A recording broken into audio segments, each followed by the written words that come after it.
Hey guys, Michael Kummer here. In today's video I want to talk about the different types of eggs, and I want to specifically compare pasture-raised eggs to conventional eggs and to some of the other egg types that you might see when you walk into a grocery store. Now before we get started, make sure you subscribe to this channel and you click on the little alert button so you get notified when I publish more videos like this.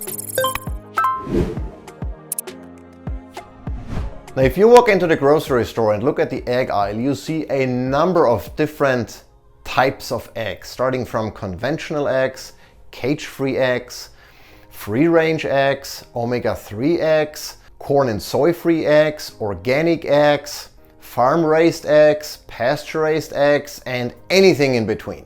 So it's fairly confusing to find out what are the best eggs and what are some of the benefits of going with pasture-raised, 100% pasture-raised eggs versus free-range or cage-free eggs. Now, I initially wrote an article that I published on my blog, and I'm going to link it down below, comparing traditional eggs with pasture-raised eggs. But that was long before we had our own hens. Right now, we actually have 14 egg layers in our backyard, and so we collect fresh 100% pasture-raised eggs every single day. And so I've gotten a much better understanding of what the differences are between these types of eggs, what the color of the egg yolk can tell you about the quality of the eggs, and many other things. So I wanted to record this video so you can pick the best eggs for your budget and for your nutritional needs. Now, let's start with conventional eggs, caged eggs. Those are arguably the worst type of eggs you can buy because animals are treated very badly. They are in small cages. They never see the day of light.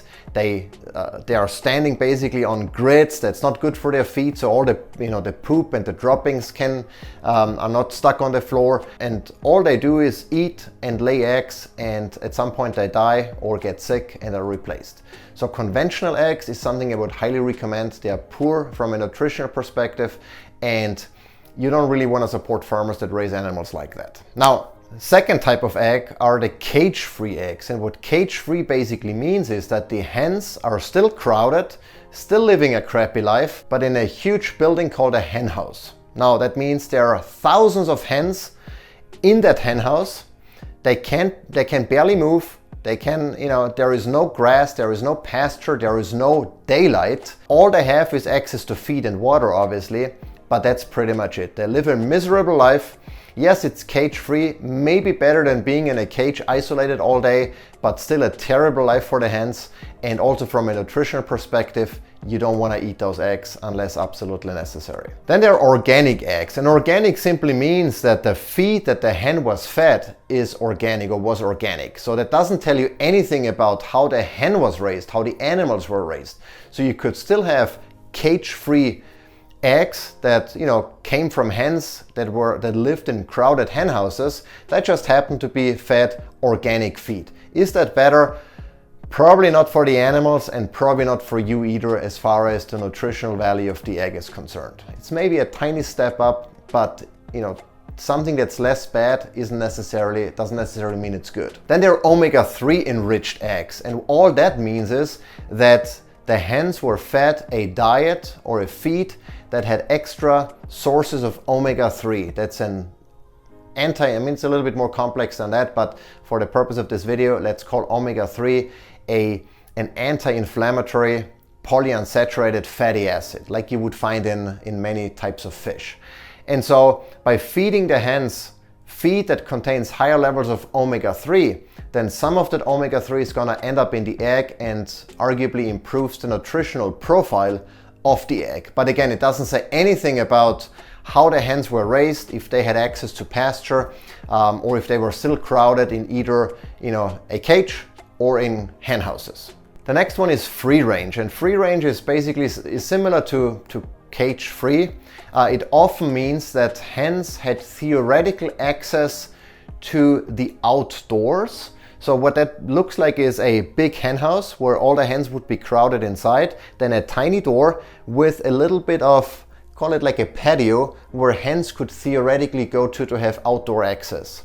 Practically speaking, hens won't do that. They stay where the feed is usually, and they're not gonna try to get through the tiny door with all of the other hens. So even though they had theoretical outdoor access, they probably never experienced that, and it's the same as cage-free, living in a crowded enclosure or hen house. So not really any better from a practical perspective. And then there are farm-raised eggs, and that's a very confusing terminology because all hens are raised on a farm. It doesn't matter if it's in a cage, in a hen house, or in another setting, they're all farm raised. So it doesn't really mean anything. It could be farm raised and still living in a cage. If the cage is on a farm, it's a farm raised animal.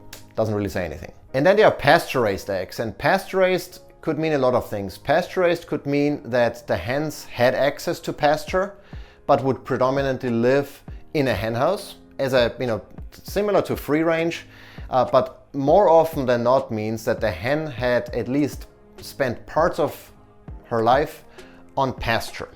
And that could mean in a tiny patch of pasture. That could mean in an open pasture where hens could roam to wherever they wanted to. Or it could mean they lived in a somewhat of a chicken tractor where they are in a cage, and that cage is on pasture, so that they actually stand on pasture, and that chicken tractor gets moved every couple of days or maybe every day, so they always have access to fresh pasture. The best type of pasture-raised eggs are obviously those where chickens have plenty of space to roam on open pasture, where they can forage, where they can eat whatever they can find, be it legumes, be it weeds, be it grubs and insects and all of the things that hens naturally eat. Because guess what? Hens are insectivores. That's their natural diet. So if you read on a carton of egg, vegetarian fed hens, then that basically means that hens were fed a diet that's not appropriate to them, because hens are not vegetarian, they're not vegan, they are insectivores, they eat insects predominantly. Yes, most hens in our environment have to get supplemental feed. We do that as well, because they likely won't find enough to produce the number of eggs that you would like to get out of them. It's as simple as that. So in terms of pasture raised, it's important that you look for pasture raised eggs where the hens had actually space, a lot of space.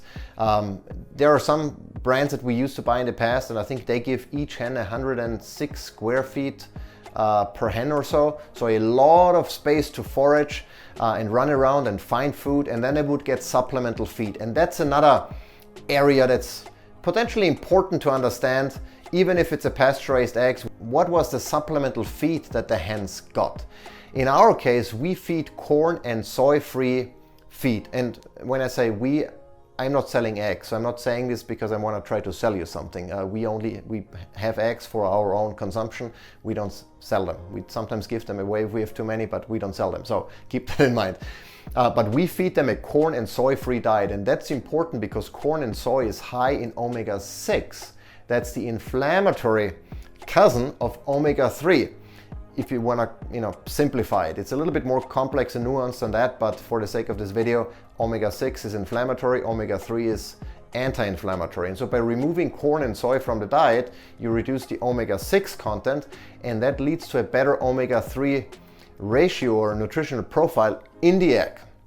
And so that's the best type of egg you can get. So how are pasture-raised eggs better from a nutritional perspective compared to conventional eggs? Well, first of all, they have twice as much vitamin E as conventional eggs. They have almost 40% more vitamin A than conventional eggs. They have usually a better omega-3 to omega-6 profile or ratio, despite the omega-3 enriched eggs. They're still pasture-raised eggs, still beat any of the conventional eggs that you can find on the market.